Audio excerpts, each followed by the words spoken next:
Good evening friends, बहुत बहुत स्वागत है आपका रामोज मैथ्स क्लासेस ऑनलाइन चैनल पर। स्टूडेंट, उम्मीद है कि आपकी first grade RPSC second grade की तैयारी बहुत ही अच्छी से चल रही होगी।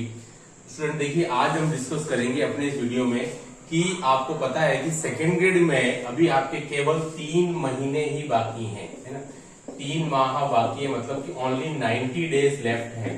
तो आज की वीडियो का टॉपिक है कि क्या अब यह मैं अगर फ्रेशर हूं, अगर आज की तारीख में मैं अगर जगह हूं, मुझे आज की तारीख से क्या मैं 3 महीने में अपनी तैयारी इतनी कर सकता हूं कि मेरा सिलेक्शन हो जाए, उसको लेके वीडियो है। क्योंकि इस टॉपिक के ऊपर भी बहुत से स्टूडेंट के कमेंट आते हैं कि सर मैं एक फ्रेशर हूं, मुझे क्या अभी तैयारी शुरू कर देनी चाहिए, मेरी बीड अभी भी रिसेंटली कंप्लीट हुई है। तो स्टूडेंट मैं आपको बता देता हूं, 3 महीने का समय ये आपके लिए अंतिम अलार्मिंग घड़ी है कि 90 दिन 3 महीने पर्याप्त हैं। मैं आपको बताऊंगा कैसे, मैं आपको बताऊंगा कि 3 महीने कैसे पर्याप्त हैं। कि अगर आप आज से भी 14 सितंबर हिंदी दिवस है, अगर आप आज से भी आपकी तैयारी शुरू करते हैं तो आपके पास में 92 से 95 दिन है।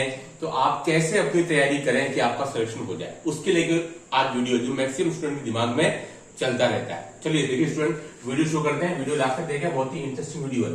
तो स्टूडेंट पहली बात तो आपको पता है, जहां चाहा वहां रहा, ठीक है।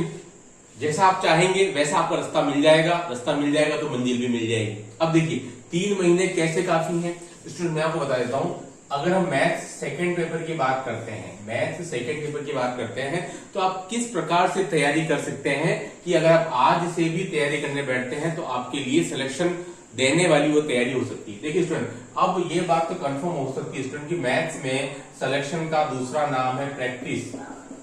मैथ्स में सिलेक्शन तभी हो सकता है जब आप मैक्सिमम टाइम क्वेश्चंस की प्रैक्टिस करते रहे, तभी सिलेक्शन हो सकता है। तो स्टूडेंट एक बात कंफर्म हो चुकी है कि आप अगर आज से पढ़ना शुरू करते हैं तो आपको सिलेबस छोटा करना पड़ेगा, इसमें कोई दो राय नहीं। अब आप पूरा 100% सिलेबस बिल्कुल नहीं कर सकते, क्योंकि अगर आप करने जाएंगे तो आपका एक ही बार हो पाएगा, आपका रिवीजन नहीं हो सकता। तो कम से कम स्टूडेंट आपका रिवीजन 2 बार, कम से कम एक बार तो आपका रिवीजन होना मस्ट है, बहुत जरूरी है, तभी आप क्वेश्चन एग्जाम में अटेम्प्ट कर पाओगे।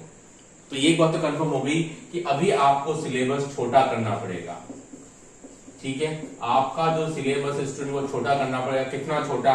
70 से 75% आपको करना पड़ेगा। 25% सिलेबस स्टूडेंट आपको हटा देना पड़ेगा, कंफर्म बात है एकदम। तो अब बात आती है कि कौन से टॉपिक हैं जिनको कि हम हटा दें तो उससे हमारे मार्क्स पर बहुत ज्यादा असर ना पड़े, ठीक है। ये भी एक इंपॉर्टेंट चीज है। चलिए स्टूडेंट, इस पे तो विचार कर लेते हैं।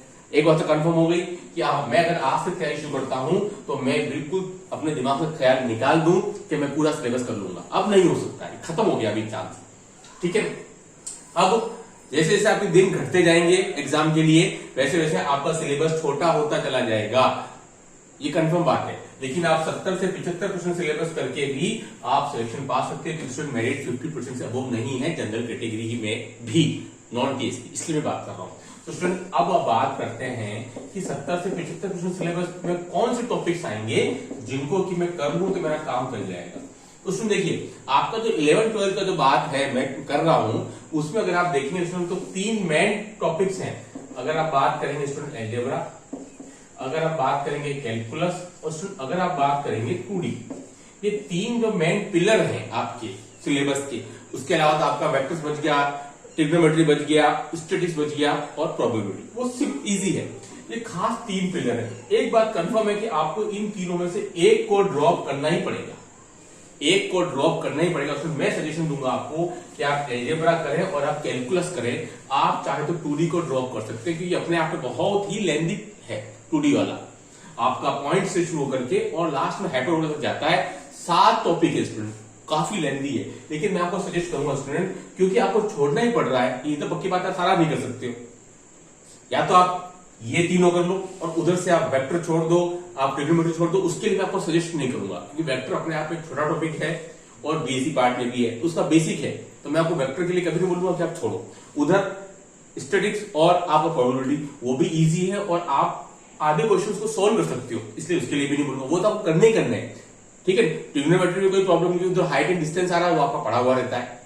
तो वो तीनों तो आपको करने करने। इधर से मैं आपको सजेशन दूंगा कि आप 2D को छोड़ दें, क्योंकि 2D के साथ प्रॉब्लम ये है कि बहुत सारे अनंत फॉर्मूले हैं, बच्चा घबरा जाता है परवलय को देख करके, दीर्घवृत्त को देख कर। कोई दिक्कत की बात नहीं, सारे हो सकते हैं, लेकिन टाइम की शॉर्टेज है आपके लिए। एल्जेब्रा इसलिए क्योंकि लास्ट टाइम 2018 में स्टूडेंट इससे लगभग कितने 30 प्रश्न आए थे। वो अलग बात है 2016 में 15 या 16 प्रश्न थे। तो स्टूडेंट ये भी एक दिक्कत आती है कि क्वेश्चन हमेशा वेरी करते रहते हैं। तो मैं आपको सजेशन करूंगा कि आप एल्जेब्रा कर लें और स्टूडेंट आप साथ में कैलकुलस कर लें। कैलकुलस मतलब डिफरेंशियल कैलकुलस भी आ जाएगा, इसके अंदर इंटीग्रल कैलकुलस भी आ जाएगा। आप 2D को स्किप कर दें, ठीक है। तो आप 2D को चाहे तो स्किप कर सकते हैं और साथ में 3D को भी आप स्किप कर दें, तो आपके पास में एल्जेब्रा हो जाएगा, कैलकुलस हो जाएगा, ट्रिग्नोमेट्री हो जाएगा और वेक्टर और आपका फिजिक्स हो जाएगा। तो ये आप पहले इतना सेट करें और स्टूडेंट आपको कम से कम हर एक टॉपिक के आपको 70 से 80 प्रश्न तो जरूर से जरूर करने हैं, क्योंकि आपने अब सिलेबस छोटा कर दिया है ना। इतने तो कम से कम करें ही करें। और जो पुराने सालों के पेपर है ना, उनको आप अवश्य कर लें, ठीक है। पुराने सालों के जो पेपर है स्टूडेंट, उनको आप अवश्य कर लें, वो नहीं छूट जाने चाहिए। तो मैंने कहा है आप 2D और 3D को आप अगर स्किप कर सकते हैं, इसलिए कहा है मैंने 3D को, क्योंकि यहाँ पर कार्टेशियन भी आ रहा है और वेक्टर फॉर्मेट भी आ रहा है। हालांकि सभी कुछ सिंपल है, लेकिन आपकी मजबूरी अब ये हो चुकी है कि समय की कमजोरी, समय कम है आपके लिए। तो स्टूडेंट आप एल्जेब्रा कर लें, कैलकुलस कर लें और जो मैंने आपको टॉपिक बताए वो आप कर सकते हैं, ठीक है। तो स्टूडेंट मेरा ये आपको सजेशन रहेगा 11-12 की। और बीएससी पार्ट के लिए क्या सजेशन है, तो चलिए आइए, है ना। बीएससी पार्ट के स्टूडेंट हम क्या क्या कर सकते हैं, तो आप वो 5 टॉपिक सिलेक्ट कर लें आउट ऑफ 10 जो कि बहुत छोटे छोटे हैं। जैसे कि इस साल जो एड हुआ स्टूडेंट कॉम्प्लेक्स एनालिसिस, ठीक है, जो मेरे हिसाब से बहुत यूजफुल है। दूसरा, ठीक है, एनपीपी स्टूडेंट, ये भी बहुत छोटा है, ये भी आप कर सकते हैं, कोई दिक्कत की बात नहीं है। रियल एनालिसिस स्टूडेंट, ये भी अब छोटा हो चुका है ना, ये भी आप कर सकते हैं। नंबर 4 के स्टूडेंट मैं आपको बोलूंगा, है ना, नंबर 4 जो बच गया वेक्टर, ये भी आप करें। तो पहले आप इन 4 चैप्टर को कर लें जो बहुत ही छोटे चैप्टर हैं, उसके बाद आप मेरे नेक्स्ट वीडियो में आपको बताऊंगा कि आप इन चारों के बाद क्या करें। तो 4 तो ये चैप्टर, ओके। और जो मैंने आपको बताया 11-12, पहले आप इतना कवर कर लें बहुत अच्छे से, उसके बाद आप आगे की सोचें और लगातार प्रैक्टिस करते रहें।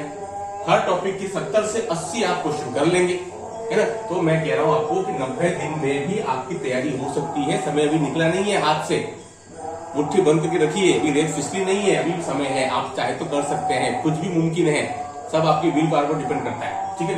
तो लिस्टन आज वीडियो में इतना ही। नेक्स्ट वीडियो में आपको बताऊंगा और भी कुछ टॉपिक जिनकी तैयारी करके आप सिलेक्शन करवा सकते हैं। Do like share subscribe my channel. Okay, thanks.